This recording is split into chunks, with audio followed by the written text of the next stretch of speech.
கர்த்தரும் இரட்சகருமாக இயேசு கிறிஸ்துவின் இனிய நாமத்தினால் இம்மானுவேல் விசுவாச ஊழியங்கள் வழங்கும் வாரம் ஒரு வருஷம் என்ற தலைப்பில் இந்த 323ஆம் நிகழ்ச்சியிலும் உங்களை சந்திப்பதில் மிகுந்த மகிழ்ச்சி அடைகிறோம். பிதாவானவர் நமக்கு பாராட்டிய அன்பு பெரியது. எனவே அந்த அன்பை உணர்ந்த நாம் அவருக்கு நன்றி சொல்வோம், அவரின் ஆசீர்வாதத்தை பெற்றுக்கொள்வோம். இந்த நிகழ்ச்சியை உங்கள் நண்பர்களுக்கும் உறவினர்களுக்கும் அறிமுகப்படுத்துங்கள். கர்த்தர் தாமே உங்களை ஆசீர்வதிப்பாராக. ஆமேன். அனைவருக்கும் வணக்கம். இந்த வார வசனம் 1 யோவான் 3:1. பிதாவானவர் நமக்கு பாராட்டின அன்பு எவ்வளவு பெரியதென்று பாருங்கள். Father has given to us that we should be called children of God. 1 John chapter 3 verse 1. Thank you.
கிறிஸ்துவுக்குள் அருமையானவர்களே, ஆண்டவராக இயேசு கிறிஸ்து நாமத்தினாலே உங்களை நான் வாழ்த்துகிறேன்.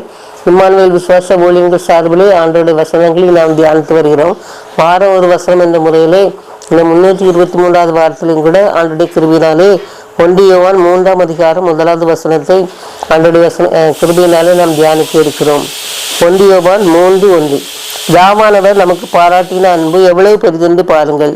பிதாவானவர் நமக்கு பாராட்டின அன்பு எவ்வளவு பெரிதென்று பாருங்கள்.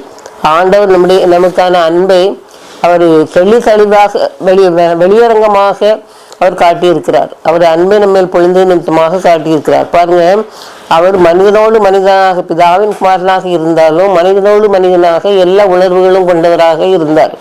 அவருக்கு லாசருடைய மார்த்தாள் மரியாள் அவங்கள்ட்ட வீட்டுக்கு அடிக்கடி ஒரு போவார்னு சொல்லி வேதத்தின் மூலமாக நம்ம அறிகிறோம். அப்படி சொல்லும் பொழுது அவருக்கு ஒரு சமயத்துல லாசரு வியாதியா இருந்து மரித்து போனான். அப்படி இருக்கும்பொழுது லாசரனுடைய இந்த மரணத்துக்காக அவர் கண்ணீர் விட்டிருக்கிறார்னு சொல்லி நம்ம பார்க்கிறோம். யோவான் 11ஆம் அதிகாரம் 35வது வசனத்துல அதை பற்றி போட்டிருக்கு. அப்போ அவர்கள் அதிகமாக அழுதார்கள். அப்போ மரணத்தை பற்றி ஆண்டவருக்கு நன்றாகவே தெரியும். அப்போ உலகத்துல பிறந்த எல்லாருமே ஒரு நாள் மரணிக்கு தான் செய்யணுங்கிறது அவருக்கு தெரியும். அப்படி இருக்கும்போது மார்த்தார் அழுது கொண்டே வெட்டோடு சொல்லும் பொழுது அவர் என்ன செய்யலை, ஆமா உலகத்துல பிறந்த எல்லாருக்கும் மரணம் உண்டு அப்படின்னு சொல்லி அவர் சொல்லவே இல்லை. பாருங்க, அவங்க அந்த மார்த்தா மரியாளுடைய வேதனை உணர்ந்தவராக அவர் இருந்தார். இருந்தது மட்டும் இல்லாம அந்த வேதனை எவ்வாறு போக்கக்கூடியதாக இருக்கும்னு சொல்லி நினைச்சு அந்த லாசரை மீண்டுமாக உயிர்ப்பித்து கொடுத்தார். அது நம்ம பார்க்கிறோம். உலக பிரகாரமாக கூட சில ஒரு ஞானியை பற்றி சொல்வாங்க. ஒரு பெண்ணுடைய மகன் இறந்துட்டாங்களாம்.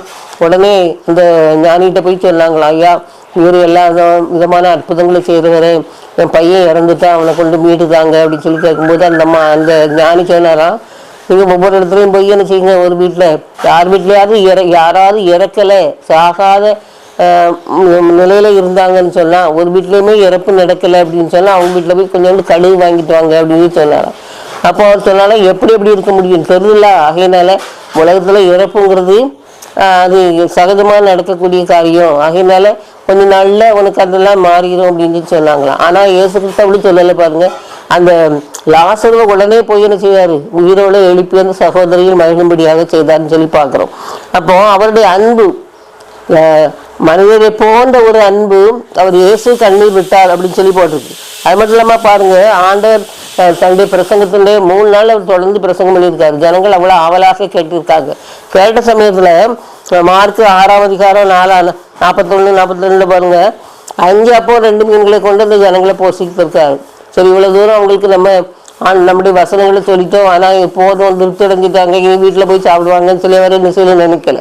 பசியை உணர்ந்தவர்களாக அந்த ஜனங்களுடைய பசியை போக்க வேண்டும் சொல்லி அன்பு கொண்டவராக அவர் இருந்தார். நாம இருக்கமா? பசி என்பது அது ஒரு பிணி, அது ஒரு நோயின்னு சொல்றாங்க.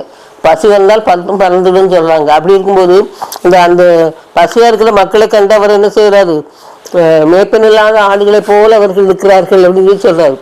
அருமையானவர்களே, நாம அப்படி துன்பத்துல துரத்துல பசியோடு இருக்கிறவங்களை நம்ம போஷிக்கிறோமாங்கிறத யோசித்து பார்க்கணும். அதனால்தான் இந்த பூமிகள் எல்லாம் நமக்கு இந்த காரியங்கள்லாம் பைபிள்ல நமக்கு சொல்லப்பட்டிருக்கு. பாருங்க, அது மட்டும் இல்லாம பாருங்க, கருதலான விஷயங்களையும் மனுஷனுக்கு அறிவு குறைங்கிறது ஆண்டவர் தெரியும். பூமிகள் எல்லாம் ரொம்ப எளிதாக மனிதர்களுக்கு சொல்லி கொடுத்தாரு அப்படிங்கிறத நம்ம பார்க்க முடியும்.